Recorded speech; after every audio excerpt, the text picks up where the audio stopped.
안녕하세요. 반갑습니다. 저는 글쓰기 플랫폼 글로키움 대표이면서 작가로 활동하고 있는 권규현입니다. 글쓰기를 통해서 자신의 삶을 한층 더 업그레이드 시킬 수 있는 그런 활동을 지원하고 있습니다.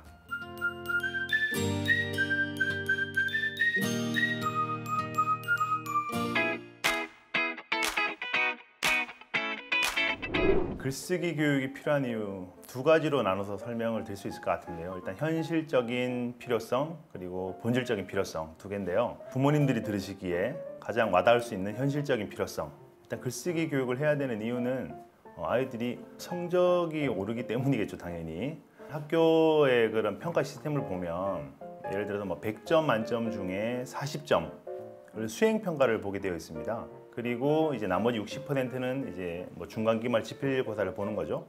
그 중에 20% 이상은 서술형 또는 논술형으로 보게 돼 있어요.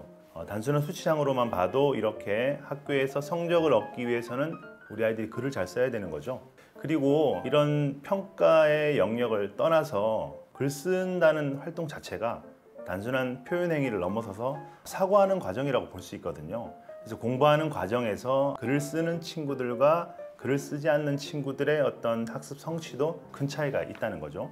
예를 들어서 농구 수업을 들었다고 해요. 드리블을 잘하든 못하든 그 과정을 기록했던 친구랑 그렇지 않은 친구들이 그 이후에 나타내는 성과, 어떤 수행에서 큰 차이가 있다는 거죠.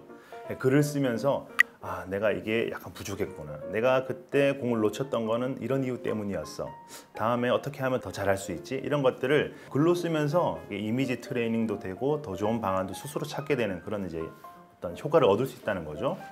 좀 더 본질적인 이유는 제가 여러 가지 기관이든 회사든 글쓰기 강의를 많이 다닙니다만 어른들도 강의를 많이 들으러 와요. 근데 그분들이 어떤 평가를 봐야 되거나 공부를 해야 되는 입장이 아님에도 불구하고 글쓰기 수업을 듣는단 말이죠. 근데 그분들이 왜 글쓰기 수업을 들을까요? 글을 쓰는 사람들은 기본적으로 자신의 가치관, 철학 이런 것들을 굉장히 단단하게 다지고 있습니다. 그래서 글을 안 쓴 사람하고 글을 평소에 좀 쓰는 사람들은 그런 부분에 좀 차이가 있어요.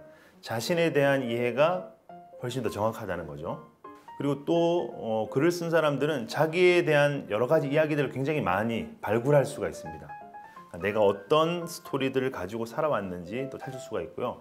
그리고 그런 것들을 바탕으로 다른 사람들과 훨씬 더 쉽게 소통할 수가 있고, 또 하나는 현대인들 감정 표현 이런 데 굉장히 좀 서툴고 어색하고 힘들어한단 말이죠. 그게 또 개인의 건강 문제로도 이어지고, 근데 글을 쓰는 행위는 자신의 감정을 굉장히 건강하게 관리할 수 있게 도와주는 겁니다. 그래서 앞에 얘기했던 그런 현실적인 이유, 성적과 평가, 그리고 긴 인생을 놓고 봤을 때는 결국 자신의 삶을 좀 더 주도적으로 영위하기 위해서 필요한 그런 인간의 어떤 본질적인 행위이기 때문에 우리가 글쓰기 교육을 아이들에게 체계적이고 효과적으로 좀 잘 시켜야 된다, 이렇게 생각을 합니다. 글쓰기 교육은 사실 교육 과정을 보면 초등학교 1학년 때부터 고등학교 때까지 쭉 이어지고 있어요. 그리고 각 그 학년별로 어떤 것들을 이루어야 된다, 그런 성취 기준 같은 것들이 다 이제 정해져 있죠. 쉽게 놓고 말하면 1학년 때부터 해야 된다, 이렇게 말을 할 수가 있습니다. 그런데 제가 생각하는 그 글쓰기라는 것은 한 초등학교 3학년 정도는 되어야지 구체적으로 좀 수행을 할 수 있다고 봐요. 왜냐하면 글을 쓴다는 것은 자기 자신의 생각을 한 편의 글로 써내는 거잖아요. 그러기 위해선 글의 어떤 구성, 구조 이런 걸 알아야 되는데 그게 바로 문단의 개념에서 나오는 거거든요. 그래서 그 문단이라는 것을 몇 학년 때 배우느냐? 그걸 초등학교 이제 3학년 때 배운다는 거죠. 그래서 초등학교 3학년 아이들이 학교에서 중심 문장을 배우고 뒷받침 문장을 배우면서 글이 어떻게 해야지 하나의 덩어리로 이루어지는구나, 그런 것들에 대한 개념을 이제 배우거든요. 그래서 본격적인 글쓰기, 자신의 생각을 어떤 하나의 주제를 가지고 편안하게 이끌어낼 수 있는 그런 글쓰기는 3학년 때부터 하면 좋다고 생각을 해요. 그런데 그러기 위한 밑작업들이 미리 좀 있어야 되겠죠. 아무런 활동 없다가 갑자기 초등학교 3학년이 되어서 글을 쓰기 시작하면 되게 힘들다는 거죠. 그래서 아이가 글씨를 쓸 수 있다면 가정에서 가능하면 쓰기 활동, 끼적이는 위주, 식단에 대한 메뉴를 짜거나 간단히 메모를 남기거나 하는 식으로 바로 이루어졌으면 좋겠다고 생각을 해요. 보통의 부모님들이 독서가 끝나면 바로 쓰기를 하거나 또는 둘을 접목시키거든요. 굉장히 이른 시기에 이거를 학습이랑 연결을 시키는 거예요. 그러니까 아이들이 거기에서 벌써 지치기 시작을 하고 너무나 많은 부담을 느끼는 거죠. 일단 시기로만 놓고 보면 아이들이 글씨를 쓸 수 있을 때 어떤 즐거움, 그런 재미를 느낄 수 있는 활동을 시작하고 본격적인 어떤 분량을 키우거나 틀을 갖춘 그런 형태의 글은 한 3학년 정도는 되어야 한다고 생각을 합니다. 글쓰기 교육을 저는 집에서 꼭 도와줘야 된다고 생각을 해요. 강의 현장에서 이제 굉장히 많이 받는 질문 중에 하나가 글쓰기 교육을 시켜주고 싶은데 독서 논술 말고 보낼 데가 없다는 거죠. 자기 아이는 좀 자유로운 글쓰기, 재미있게 마음껏 이제 글로 표현하는 걸 한번 도와주고 싶은데 그런 걸 해주는 곳이 없다는 겁니다. 근데 이게 어떤 의미냐면 우리나라에서 제공하고 있는 그런 글쓰기 교육들은 대부분 학습이랑 밀접되어 있다는 거죠.